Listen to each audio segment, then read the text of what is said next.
నమస్తే BCC news కి స్వాగతం. నేటి ముఖ్యాంశాలు. తుఫాన్ పెంగల్ ఇలా దూసుకు వచ్చేస్తుంది. 29న తీరం దాటుతుంది. ఆ రాష్ట్రాలకు రెడ్ అలర్ట్.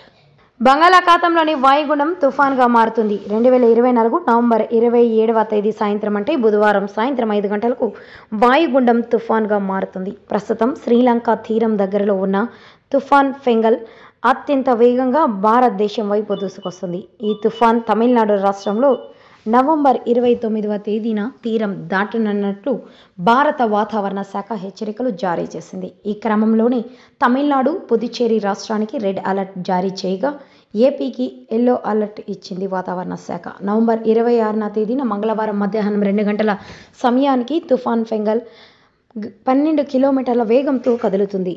నాగపట్నంకు 590 కిలోమీటర్ల దూరంలో, పుదుచ్చేరికి చేరుకుని 700 కిలోమీటర్ల దూరంలో, చెన్నై సిటీకి 800 కిలోమీటర్ల దూరంలో కేంద్రీకృతమైంది.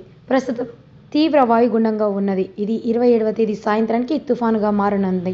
చెన్నై సిటీకి ఈ తుఫాన్ 800 కిలోమీటర్ల దూరంలో ఉండడంతో మధ్యలో దిశ మార్చుకునే అవకాశాలు కూడా లేకపోలేదు. ఇప్పటికైతే ఇది తమిళనాడు వైపు వస్తున్నట్లు ప్రకటించిన అధికారులు హై అలర్ట్ జారీ చేశారు. తుఫాన్ ఫెంగల్ ప్రభావంతో నవంబర్ 30వ తేదీన తమిళనాడులో భారీ వర్షాలు పడుతున్నాయి. ఆంధ్రప్రదేశ్లోని కోస్తా జిల్లాలో అయిన నెల్లూరు, చిత్తూరు, ప్రకాశం జిల్లాలో మోస్తారు నుంచి భారీ వర్షాలు పడనున్నాయి. కొన్ని చోట్ల తేలికపాటి వానలు పడనున్నాయి.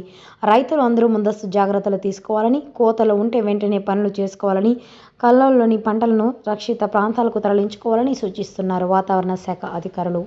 తుఫాన్ ఫెంగల్ ప్రభావం తెలంగాణపై ఉండదని, అక్కడక్కడ కొన్ని చోట్ల మోస్తారు వానలు పడే సూచనలు మాత్రమే ఉన్నాయని వాతావరణ శాఖ స్పష్టం చేసింది.